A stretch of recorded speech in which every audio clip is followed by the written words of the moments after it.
നല്ല സോഫ്റ്റ് ആയിട്ടുള്ള പൊറോട്ടേൻ്റെ റെസിപ്പി ആയിട്ടാണ്. കുറച്ച് കാര്യങ്ങൾ ശ്രദ്ധിക്കുകയാണെങ്കിൽ വളരെ എളുപ്പത്തിൽ നമുക്ക് നല്ല പൊറോട്ട വീട്ടിലുണ്ടാക്കി എടുക്കാൻ പറ്റും. അപ്പം നമുക്കിതെങ്ങനെയാണ് ഉണ്ടാക്കുന്നതെന്ന് നോക്കാം. അതിനായിട്ട് ഞാൻ എടുത്തിട്ടുള്ളത് 1 കിലോ മൈദയാണ്. ഫ്രഷ് ആയിട്ടുള്ളത് എടുക്കാനായിട്ട് ശ്രദ്ധിക്കുക. പിന്നെ നമുക്ക് വേണ്ടത് ഒരു കോഴിമുട്ടയാണ്. കോഴിമുട്ട ഇല്ലാതെയും ഉണ്ടാക്കി എടുക്കാൻ പറ്റും. അതിൻ്റെ വീഡിയോ ഇൻഷാല്ലാ ഞാൻ പിന്നീട് ചെയ്യാം കേട്ടോ.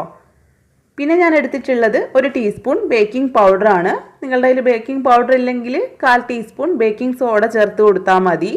രണ്ടാണെങ്കിലും അളവ് കൂടിപ്പോകരുത്. അളവ് കൂടിക്കഴിഞ്ഞാൽ നമ്മൾ മാവ് പരത്തുന്ന സമയത്ത് പെട്ടെന്ന് തന്നെ പൊട്ടിപ്പോകും കേട്ടോ.